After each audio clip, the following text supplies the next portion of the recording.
Hello friends, welcome to my channel Jechu's Writing. இன்னைக்கு topic வந்து spoken English. நம்ம daily லைஃப்பில் யூஸ் பண்ணுற சென்டென்சஸ் தான் நம்ம இன்றைக்கி பார்க்க போகிறோம். கண்டிப்பாக இந்த வீடியோ ரொம்ப யூஸ்ஃபுல்லாக இருக்கும். ஸோ ஸ்கிப் பண்ணாமல் பாருங்கள். இந்த வீடியோஸ் மூலமாக கண்டிப்பாக வந்து இங்கிலீஷ் ஈஸியாக பேசலாம் மற்றும் கற்றுக்கலாம். ஸோ டெய்லி லைஃப்பில் யூஸ் பண்ணுற தமிழ் சென்டென்சஸ்க்கு பதிலாக இந்த இங்கிலீஷில் ட்ரை பண்ணி பாருங்கள். ஸோ ஃபஸ்ட்டு சென்டென்ஸ் பார்த்தீங்கன்னா ஐ திங்க் ஸோ, நான் அப்படித்தான் நினைக்கிறேன். நான் அப்படி தான் நினைக்கிறேன் அப்படின்னு நம்ம கேஷுவலாக சொல்லுவோம். ஸோ அதுக்கு வந்து ஐ திங்க் ஸோ அப்படின்னு நம்ம வந்து சொல்லணும். செகண்ட் ஒன் பார்த்தீங்கன்னா தட்ஸ் ஓகே, பரவாயில்லை. ஒரு டேஸ்ட் நம்ம டேஸ்ட் பண்ணி பார்க்குறோம், பரவாயில்லை அப்படின்னு நம்ம சொல்லுவோம் அந்த டேஸ்ட்டை வந்து. ஸோ அதுக்கு பதிலாக நம்ம தட்ஸ் ஓகே அப்படின்னு சொல்லணும். ஸோ தட்ஸ் ஓகே அப்படின்னா பரவாயில்லை அப்படின்னு மீனிங். தேர்ட் ஒன் பார்த்தீங்கன்னா ஓ அது என்ன, ஓ அது என்ன அப்படின்னு நம்ம கேட்போம். ஸோ அதுக்கு பதிலாக இங்கிலீஷில் எப்படி கேட்கணும் அப்படின்னா ஓ வாட்ஸ் தேட் அப்படின்னு கேட்கணும். ஓ வாட்ஸ் தேட். ஃபோர்த்து சென்டென்ஸ் பார்த்தீங்க அப்படின்னா ஐ டிட் நத்திங், நான் எதுவும் செய்யவில்லை. நான் எதுவுமே செய்யவே இல்லை அப்படின்னு நம்ம சொல்லுவோம். ஸோ அதுக்கு வந்து ஐ டிட் நத்திங். ஸ்கூலில் ஹோம்ஒர்க் செய்யவே இல்லைன்னு ஃப்ரெண்ட்ஸ்கிட்ட வந்து நான் எதுவுமே செய்யலைன்னு சொல்லுவோம். ஸோ அதுக்கு எப்படி சொல்லணும் இங்கிலீஷ்லனா ஐ டிட் நத்திங் அப்படின்னு சொல்லணும். ஃபிஃப்த் ஒன் பார்த்தீங்கன்னா ஐ செட் நத்திங், நான் ஒன்றும் சொல்லவில்லை. நத்திங் ரெண்டுத்துக்குமே காமன் தான். டிட் செடுக்கு, டிட்னா செய்யவில்லை, செட்னா சொல்லவில்லை. நான் ஒன்றும் சொல்லவில்லை. ஸோ ஐ செட் நத்திங்னா நான் ஒன்றும் சொல்லவில்லை. சிக்ஸ்த் ஒன் பார்த்தீங்க அப்படின்னா ஷீ ஹேஸ் ஜஸ்ட் கான், அவள் இப்பொழுதுதான் போனாள். ஷீ அப்படின்னால அவள், சப்போஸ் ஹீ அப்படின்னா அவன், அவள் இப்போதுதான் போனாள். செவன்த் சென்டென்ஸ் பார்த்தீங்க அப்படின்னா ஹரி அப் ப்ளீஸ், சீக்கிரம் ஆகட்டும், சீக்கிரம் கிளம்புங்க, சீக்கிரம் ஆகட்டும் அப்படின்னு சொல்லுவோம்.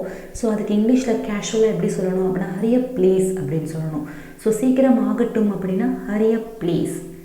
எய்த் ஒன் பார்த்தீங்க அப்படின்னா சே ஒன்ஸ் அகைன், மறுபடியும் சொல்லு. நம்ம ஃப்ரெண்ட்ஸ் கூட வந்து குரூப் டிஸ்கஷன் பண்ணிக்கிட்டு இருக்கோம். ஸோ நம்ம ஃப்ரெண்ட்ஸ்கிட்ட வந்து மறுபடியும் எனக்கு சொல்லித்தான் அப்படின்னு சொல்லுவோம், மறுபடியும் சொல்லு. ஸோ அதுக்கு வந்து இங்கிலீஷில் எப்படி கேட்கணும் அப்படின்னா சே ஒன்ஸ் அகைன் அப்படின்னு கேட்கணும். இது மாதிரி ட்ரை பண்ணி பாருங்கள், கண்டிப்பாக இங்கிலீஷ் ஈஸியாக கற்றுக்கலாம். நைன்த் ஒன் வந்து ஆன் விச் டேட், எத்தனாம் தேதி. ஸோ ஆன் விச் டேட் அப்படின்னா எத்தனாம் தேதி. ஸோ எந்த தேதியில் ஃபங்க்ஷன் வச்சுருக்கீங்க அப்படின்னு நம்ம கேட்போம். ஸோ எத்தனாம் தேதி அப்படிங்கிறது தான் ஆன் விச் டேட், எத்தனாம் தேதி. நெக்ஸ்ட்டு பார்த்தீங்க அப்படின்னா tenth one. So tenth sentence பார்த்தீங்கன்னா வெயிட் அவுட் சைட், வெளியே காத்திரு. ஸ்கூலில் வந்து மிஸ்லாம் வந்து பனிஷ்மெண்ட் கொடுப்பாங்க. ஸோ அதுக்கு வெளியே காத்திரு, கெட் அவுட் அப்படின்னு சொல்லுவாங்க, வெளியே காத்திரு. ஸோ அதுக்கு மீனிங் வந்து wait outside, wait outside. So wait outside அப்படின்னா வெளியே காத்திரு. 11th ஒன் வந்து I am not a fool, நான் ஒரு முட்டாள் இல்லை. சும்மா கேஷுவலாக ஒரு ஃப்ரெண்ட்ஸ் கூடயே சண்டை போட்டுக்கிட்டு இருக்கும்போது நான் ஒரு முட்டாள் இல்லை அப்படின்னு சொல்லுவோம். ஸோ அதுக்கு வந்து கேஷுவலாக ஐ எம் நாட் அ ஃபூல் அப்படின்னு சொல்லுங்களேன், சூப்பராக இருக்கும். 12th சென்டென்ஸ் பார்த்தீங்கன்னா லெட்ஸ் ப்ளே டுகெதர், ஒன்றாக விளையாடுவோம். ஸோ ஒன்றாக விளையாடுவோம் அப்படின்னா அதுக்கு மீனிங் வந்து let's play together. Let's play together அப்படின்னா ஒன்றாக விளையாடுவோம். ஸோ வெயிட் அவுட் சைட்னா வெளியே காத்திரு, ஐ நாட் அ ஃபூல் நான் ஒரு முட்டாள் இல்லை, லெட்ஸ் ப்ளே டுகெதர் ஒன்றாக விளையாடுவோம். 13th ஒன் வந்து திஸ் இஸ் நாட் நைஸ், இது நல்லா இல்லை. ஸோ இது நல்லாவே இல்லை, எனக்கு பிடிக்கலை அப்படின்னு நம்ம சொல்லுவோம். ஸோ அதுக்கு எப்படி சொல்லணும், திஸ் இஸ் நாட் நைஸ். நீங்கள் வந்து தமிழ் பேசுறதுக்கு பதில் இங்கிலீஷ் பேசி பேசி ட்ரை பண்ணால் தான் அந்த இங்கிலீஷ் வந்து ஈஸியாக கற்றுக்கலாம். 14th சென்டென்ஸ் வந்து I don't have a change, என்கிட்ட சில்லறை இல்லை. இது டெய்லி லைஃப்பில் யூஸ் பண்ணுறது, என்கிட்ட சில்லறை இல்லை. ஸோ அதுக்கு எப்படி சொல்லணும், I don't have change. 15th one வந்து வாட் டூ யூ திங்க், நீ என்ன நினைக்கிற. ஸோ நம்ம கேஷுவலாக கேட்போம், நீ என்ன நினைக்கிற அப்படின்னு கேஷுவலாக கேட்போம். அதுக்கு மீனிங் வந்து what do you think. So இது எல்லாமே வந்து ஒரு பேசிக் சென்டென்சஸ், நம்ம டெய்லி லைஃப்பில் யூஸ் பண்ணுற சென்டென்சஸ். கண்டிப்பாக இந்த சென்டென்சஸ்லாம் ரொம்ப யூஸ்ஃபுல்லாக இருக்கும்.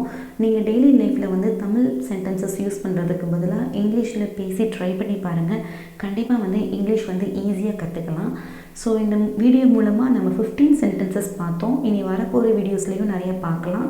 So subscribe our channel Jechu's Writing. Thank you for வாட்சிங்.